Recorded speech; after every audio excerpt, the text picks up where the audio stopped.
जी अस्सलाम वालेकुम। मैं रऊफ़ क्लासर आपके सामने नया वीडियो ला के साथ हाज़िर हूँ। आजकल बहुत कुछ हो रहा है। इस वक्त जब मैं आपसे बात कर रहा हूँ, प्राइम मिनिस्टर ऑफ पाकिस्तान जो साबिक़ वज़ीर आज़म पाकिस्तान इमरान खान साहब जो है, लाहौर में बहुत बड़ा एक क्राउड है, जलसा है, वहाँ पे आए वो खिताब कर रहे हैं और इसके इसके बड़े इंतही कहा जा रहा है कि लाहौर को बड़ा इंपॉर्टेंट आके करार देते हैं। लाहौर का जो जलसा है, लाहौर का जो क्राउड है, हमेशा से वो पाकिस्तान की डेस्टिनी के लिए बड़ा अहम रहा है। स्पेशली वो इसका आके जो हवाला देते हैं वो है, उसका आपको याद होगा 23 मार्च 1940 का दिया जाता है, जब पाकिस्तान की रेजोल्यूशन पेश की गई थी वहाँ पे। तो वहाँ पे जो आए थे हिंदुस्तान से या पाकिस्तान जो आज का पाकिस्तान है वहाँ से लोग आए थे और उन्होंने जिस तरीके का उन्होंने क़ायद आज़म साहब की आके आके सदारत में एक नए पाकिस्तान का उन्होंने आके यहाँ मुतालबा किया था और 7 साल के अंदर बन गया था। सो उसके बाद एक बड़ी इंतहाई इसकी इसकी अहमियत रही है लाहौर के जलसों के हवाले से। और जो मीनार पाकिस्तान है, हमेशा एक समझा जाता है, बेंच मार्क समझा जाता है कि कौन सी ऐसी पॉलिटिकल पार्टी जो है वो आके मीनार पाकिस्तान का वो जो एक एक उसका आज जो ग्राउंड है उसको भर सकती है। सो जो चैलेंजेस रहते हैं किसी भी पॉलिटिकल पार्टी के लिए वो इसके मीनार पाकिस्तान के रहते हैं।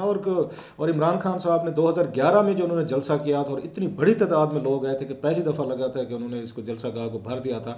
सो वो उनका एक उनका राइजिंग पॉइंट था जहाँ से लगा था कि इमरान खान साहब की पार्टी जो है ना टेक ऑफ कर रही है और उनको आगे सीरियस लेना शुरू किया गया था। इस्टेब्लिशमेंट ने भी सीरियस लेना शुरू कर दिया था, पॉलिटिकल पार्टीज़ ने भी सीरियस लेना शुरू कर दिया, मीडिया ने, और सबसे बढ़कर इलेक्टेबल ने उनको आगे सीरियस लेना शुरू कर दिया था कि शायद अब इमरान खान साहब जो है ना वो पब्लिक की आंखों में एक नया राइजिंग स्टार है जिसको वो लोग आके एक उसको थर्ड फोर्स के तौर पर देखना चाहते हैं। पहले कोई थर्ड फोर्स वहाँ पर थी नहीं और उसके बाद जो कुछ हुआ, अगेन इट्स हिस्ट्री। अगरचे कहा जाता है 2013 में वो इलेक्शन फिर भी नहीं जीत सके थे और जहांगीर तरीन जो है उन्होंने बाद में कहा, वो बताते भी हैं कि जनाब कि मैंने फिर खान साहब को कहा कि एक्सीलेंसी इन जलसे जुलूसों से फिर तो हम इलेक्शन नहीं जीत सके। अगर इलेक्शन जीत रहे हैं तो आपने इलेक्टेबल लेकर आने। आप इस बात से निकल जाएं कौन बुरा है, करप्ट है, चोर है, डाकू है, सारे चोर डाकू जो है ना पार्टी में मिलाएंगे तो इलेक्शन जीतेंगे।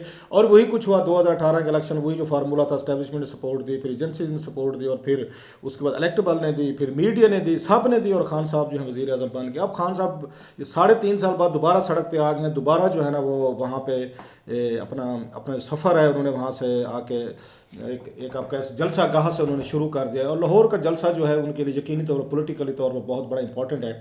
और जो इससे पहले पेशावर कराची में जलसे हुए, बड़े अच्छे जलसे हुए, उनके मुखालफिन कुछ भी कहते रहे, लेकिन उसकी वजह यह है कि जब हुकूमत से निकल कर आप इतने बड़े जलसे कर लें तो इट मीन्स कि आप अब लोगों में पॉपुलर है। हालांकि 3.5 साल में बहुत सारी चेंजेस आ चुकी होती हैं हुकूमती पॉलिसी से, महंगाई, गुर्बत, उसके बाद बहुत से करप्शन का स्कैंडल। पर्सनली तौर पर लोग थोड़े से फेडअप हो जाते हैं कि यार आप आगे वो कहते दूर के ढोर सुहान। लेकिन फिर भी खान साहब ने उनका उनका जो इमेज है और उनका अपना क्राउड है, फैन फॉलोइंग है, उन्होंने कायम रखी हुई है। बल्कि कल रात तो बताया जा रहा है कि स्पेस पे जो उन्होंने वहाँ ट्विटर पे जो आप उसमें जाके बातचीत कर, उस पर बहुत बड़े रिकॉर्ड उन्होंने तोड़े। 10 लाख से ज़्यादा लोग थे वो कहते सोशल मीडिया, फेसबुक, यूट्यूब और उसको ट्विटर स्पेस पर मिला के।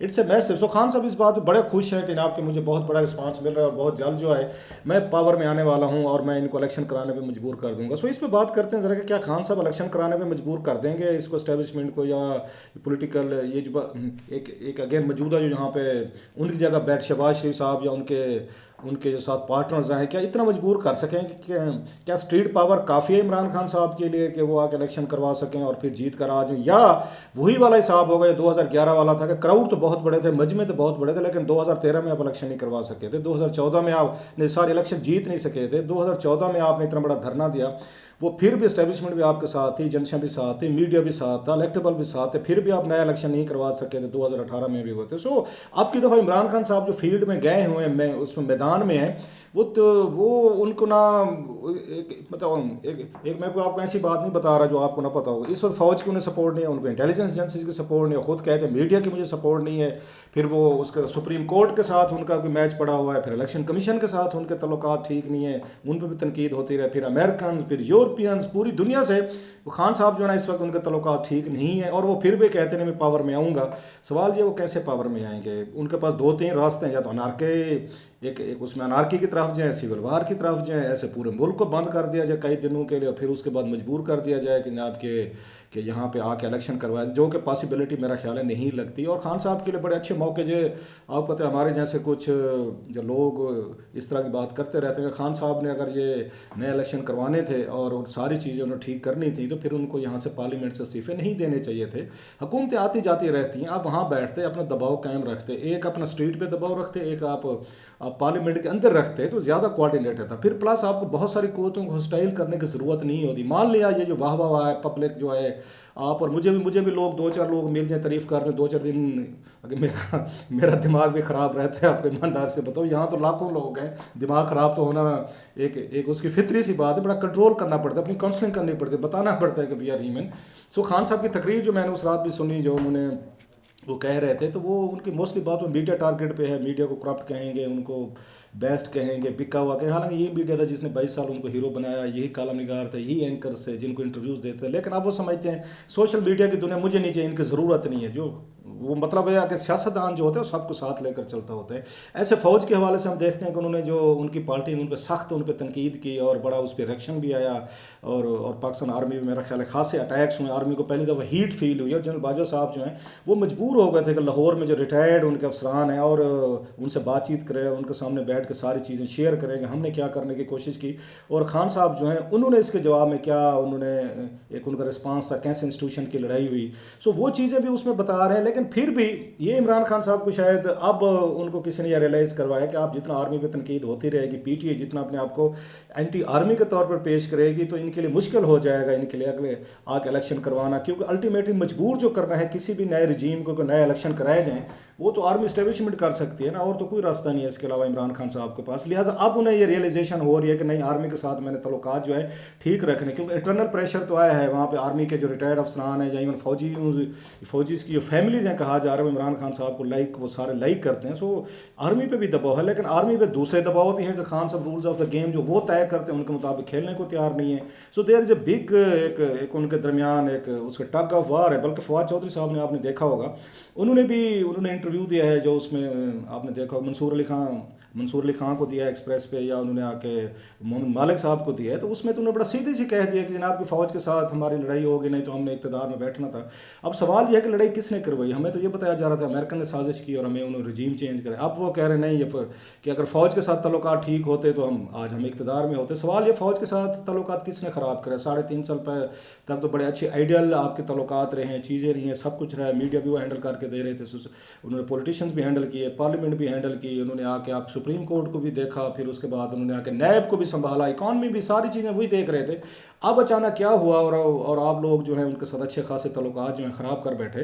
बहरहाल वो जो भी हुआ सबको पता है, बार बार इशारे ज़रूर करते हैं, ये पीटीआई इशारे ज़रूर करती है कि जनाब ये सारा जो है ना इसका तल्लुक जना अक्टूबर से मुराद उनकी क्या होती है। बल्कि इमरान खान साहब ने भी कहा था कि मेरे खिलाफ ये तरीक़े एतमाद जो है ना ये अक्टूबर से आके इसकी कंस्पिरेसी बनना शुरू हुई थी। अक्टूबर की वजह ये है कि उस वक्त आपको याद होगा नए DGISI का उस वक्त अनाउंस किया गया था, जिसको इमरान खान साहब ने मानने से इनकार कर दिया था। और फिर 20 नवंबर के करीब जाके उन्होंने उनकी अपॉइंटमेंट की थी। बड़ा लंबा प्रोसेस है, सब समझ गए थे उस वक्त के देर से बिग एक इस पर टेंशन है दोनों के दरमियान और इसका कोई ना कोई नतीजा निकलेगा। और नतीजा निकला वो हमारे सामने। अब इमरान खान साहब के पास बड़ा टाइम था, अगर आप देखें उस नवंबर से लेकर मार्च तक के उन चीज़ों को वो ठीक कर सकते थे, बैठ के मामला सेम पेज दोबारा वापस ला सकते हैं। लेकिन जैसे मैंने कहा इक़्तिदार में आके बहुत सारी चीज़ें जो है ना बंदा वो समझते कि आई एम द अथॉरिटी, मैं सारी चीज़ें करूँगा। लेकिन फिर वो लोग जो उनको लेकर आने वाले होते हैं वो कहते हैं भाई साहब फिर आप इस पावर में हैं तो हमारी वजह से, हमें पता है कि हम आपको यहाँ तक लाने में हमारा क्या रोल है या किरदार है।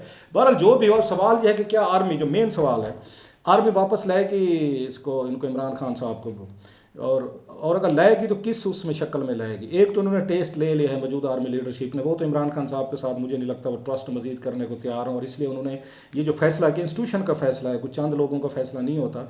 सो ये तो आपको लगेगा कि मौजूदा इस्टेब्लिशमेंट जो है वो शायद इमरान खान साहब के साथ अनकम्फर्टेबल है। हो सकता है कि वो इतने बड़े क्राउड देख के, मजमे देख के वो थोड़ी सी मुतासर ज़रूर हुई होगी, जिसके बारे में कहा भी जा रहा है कि बाजवा साहब ने कहा है वहाँ पर उन्होंने जो उनकी ये मुलाकात हुई उनके सर्विस मैन से, जी इमरान खान साहब आए, इलेक्शन वो लड़ें जीते, हम इनके साथ काम करने को तैयार हैं। मेरा ख्याल है ये स्टेटमेंट है जानबूझ के इमरान खान साहब को ठंडा करने के लिए, पैसिफाई करने के लिए, उनके हामियों को एक उनको मैसेज दिया गया जो कंपेन चला रहे थे आर्मी के खिलाफ, ट्रेंड चला रहे थे कि आप के पॉलिटिकल प्रोसेस में है, क्राउड आपके साथ हैं, इलेक्शन होते हैं तो हमें तो कोई मसला नहीं। ये तो फ़ौज की हमेशा से पॉलिसी रही है, उनकी स्टेटेड पॉलिसी है कि जो भी हुकूमत इलेक्ट होकर आएगी हम उसके साथ ताउन करेंगे, हम उसके साथ काम करेंगे, we are the institution of state, तो लिहाजा हमारी तो कोई ऐसा सच नहीं, ये उनका स्टेटेड पॉलिसी है। लेकिन इसका ये फ़ायदा हुआ कि इमरान खान साहब की टोन जो है वो भी उसके बाद वो नरम हुई है, उनके हामियों की टोन नरम हुई है, फिर ट्रेंड ख़त्म हुए हैं उनके, क्योंकि उन्हें ये लगा है कि यस कि अगर हम इसको इस्टेब्लिशमेंट के साथ हम मिलकर चले तो कुछ ना कुछ हमारा काम जो है ना बन सकता है। ये बात उनको किसी ने डाल दिया जहन में कि दोबारा अपने तल्लुकात जो हैं वो ठीक करें। बहुत सारे एक्स सर्विस मैन जो हैं वो भी शायद इस बात से खुश नहीं थे जो इमरान खान साहब ने जितना वहाँ पे सख्त उन्होंने स्टांस लिया था। प्लस खान साहब को ये भी बताया गया है उससे पहले कि जितना आप टारगेट करेंगे आर्मी पे, आप दबाव रखेंगे, आर्मी दबाव में आती है। नवाज शरीफ साहब और मरीम नवाज साहबा ने भी इसी तरीके से आर्मी पे अटैक्स किए थे, जनरल फैज़ पे और उन्होंने जनरल बाजवा साहब पे। तो अल्टीमेटली तो यही फौज थी, तो इन्होंने बैठ कर उनसे बातचीत की, उनसे मामला अपने ठीक हैं। लिहाजा आप भी अपनी पेस जो है ना अग्रेशन इसको बरकरार रखें। और वो लगता ही है कि इमरान खान साहब की ये पॉलिसी जो है ना, ये जैसे मैंने बताया कि आर्मी इस्टेब्लिशमेंट उसमें जाती है, डिफेंसिव होती है जब इनके नाम लिए जाएँ। और अभी तो इमरान खान साहब ने वो नाम उस तरीके से ओपनली नहीं लेने शुरू किए। दो चार चंद चीज़ें बताई हैं उसके परवेज़ खट्टक साहब ने या उसके बाद शाहमुद कुरैशी साहब ने, जी हमारे पास बड़े राज हैं, हम बता रहेंगे, वो आके बता देंगे तो और पता नहीं क्या कुछ कर देंगे। सो वो खान साहब को जो लग रहा है, वो कहते हैं ना एक तरह की कैरेट एंड स्टिक पॉलिसी रख रहे हैं। वो इस वक्त सोशल मीडिया को और आवाम को अपनी ताकत समझ रहे हैं, जिसके जरिए वो समझते हैं अपने अपोनेंट्स जो हैं वो हो गए एस्टेब्लिशमेंट जो है ना, they can make them fall in line. और ये उनकी स्ट्रेटजी उन्हें लगता है मेरी काम ये करती रहेगी। लेकिन मेरा ये ख्याल है फौज जो इस वक्त है वो नवंबर से पहले इलेक्शन मुश्किल होंगे। मुझे नहीं लग रहा जब तक नवंबर में चेंजेस नहीं हो जाएंगे उस वक्त से पहले इलेक्शन होना मेरा ख्याल है, मुझे ये नहीं लग रहा। क्योंकि जो चेंजेस होने नवंबर के महीने में ट्रांसफ़र पोस्टिंग होनी, अगर वो ये बाज़ लोग कहते हैं सारा जितना भी जो कुछ भी हुआ है ये उसमें मार्च अप्रैल में जो कुछ भी हुआ है, इसकी वजह मेन वजह जो है वो आपका नवंबर का महीना था। लिहाजा उसको गुजारे बगैर इलेक्शन नहीं होगा। इमरान खान साहब जितनी कोशिशें करें, जितने वो एजिटेशन करें, जितने जल्द से जुलूस करें, इसका रिजल्ट फौरी शायद उन्हें ना मिल सके। अब देखना है कि इमरान खान साहब अपने आप को अगले 6 महीने सस्टेन कर सकते हैं रोज़ाना की बुनियादों पे, या इस तरह को जलसे जुलूस और बाकी जो एक्टिविटीज़ हैं वो मेंटेन कर सकते हैं। उनके स्टेमिना पे देखना होगा, उनके फॉलोअर्स को देखना होगा। और अभी तक हुकूमत ने कोई क्रैक डाउन नहीं शुरू किया। लिहाजा अभी वो जो इमरान खान साहब के फॉलोअर्स हैं वो टेस्ट भी नहीं हुए। टेस्ट मुराद अभी तक उन्होंने हुकूमत का फेस जो है वो नहीं देखा कि वो जब आएगी इन पे अटैक करती है, रिटेलिएट करती है, वो क्या कुछ करती है। बहरहाल देखना, ये सबसे बड़ा सवाल ये है क्या आर्मी जो है वो इमरान खान साहब को लाने पर तैयार है। ये फौरी तौर पर जैसे मैंने कहा वो नहीं लग रहा, लेकिन लोगों ने जब से ये हुकूमत का ये फेस देखा है शहबाज शरीफ साहब का और उनके दीगर अलाइज का, तो वो उसमें मज़ीद रिएक्शन आ रहा है। लोगों को वन पॉइंट एजेंडे पर इमरान खान साहब की सारी चीज़ें भूल गए कि अगर इन लोगों ने आगे रूल करना है और जिन पर माजी में ये मुकदमे हैं, ज़मानतों पे हैं, आधे से ज़्यादा कैबिनेट ज़मानत पे है, तो फिर इमरान खान साहब भी बेहतर है। बहरहाल देखते हैं कि इमरान खान साहब जो है रेड लाइन्स वो क्रॉस करते हैं नहीं करते, क्योंकि अगर उनके गोल्स उनको फौरी तौर पर अचीव ना हुए तो लगेगा कि थोड़े से फ्रस्ट्रेट होकर उनकी ज़बान टोन में एग्रेशन आएगा।